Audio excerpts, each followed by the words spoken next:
This is Daniel in so many words. Greetings, fellow Pokemon trainers. My name is Daniel, and in so many words, Pokemon fans all over the world are eagerly awaiting the next main series Pokemon game. Though it doesn't really seem like we're going to be getting said game this year, since I think we would have heard something about it by now. In all fairness, though, I do think we kind of been spoiled a little bit by having a new main series game every single year for the last few years now, and I think it's actually kind of good that there's going to be a gap between the recent Hoenn remakes and whatever Game Freak puts out next. Bearing that in mind, I thought I'd give you a video sharing 7 things that I would personally like to see in the Generation 7 Pokemon games. Pokemon X and Y introduced character customization, and while I think this was a great feature to add to the games, I just feel like the options we were given were just a bit limited. Mainly, I'd like to see the hair and clothing options available to both male and female trainers. I mean, there have to be people who play the Pokemon games that exist outside the arbitrary boy-girl binary, right? All I'm saying is I just think it'd be awesome if future games would allow for more character customization options for the sake of transgender or gender-fluid players. And aside from all that, I really need to be able to give myself blue hair in Generation 7. I'm just saying.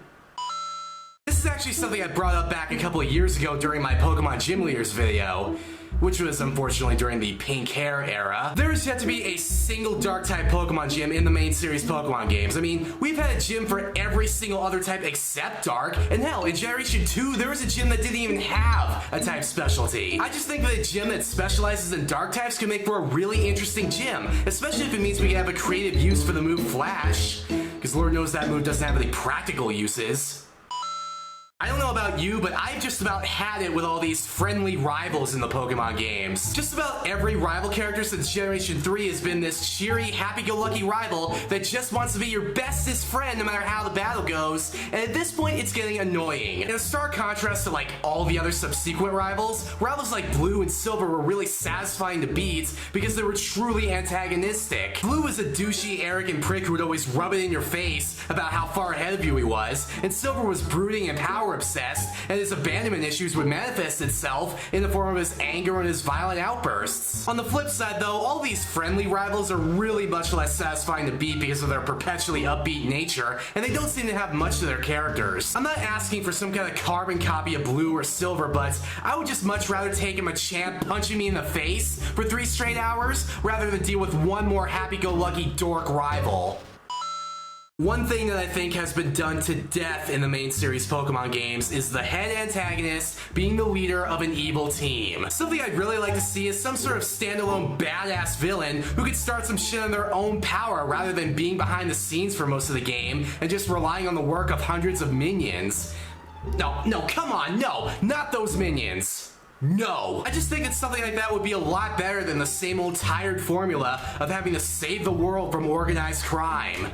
But if we absolutely must have an evil team in the Gen 7 games, oh yeah. One of my only main issues with Pokemon X and Y was I think there was just a huge missed opportunity to have one of the many gratuitous rival characters join Team Flare. I always kind of got the vibe from Serena specifically that maybe she would have begun to question her moral standing and she would have empathized with what Team Flare were trying to do, and her dialogue always sort of hinted that she wanted to stand out and she wanted to be special. Team Flare could have manipulated her into joining them by saying that they could give her the power she would need to feel special, and then maybe you, as a protagonist, would have to try and sway her back to the side of good. Something like that would be pretty interesting for the next main series Pokemon game, especially if Generation 7 is just gonna have more friendly rivals and big evil teams once again.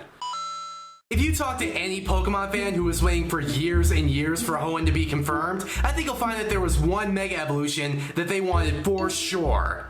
Mega Flygon. Sadly, the recent Hoenn remakes had no such Mega Evolution, but apparently it was for a very good reason. There was an interview in Nintendo Dream where Ken Sugimori essentially said that there was no Mega Flygon because they couldn't come up with a fitting design for it. Basically, it was artist block. I know that feel, Mr. Sugimori. I know that feel all too well. That being said, I hope the time that they're taking between the Hoenn remakes and whatever the next main series game is will allow them to come up with a really spectacular Mega Flygon design. Or at least something a little bit more creative than Mega Kangaskhan. And the number one thing I want to see in the Generation 7 Pokemon games is... seriously.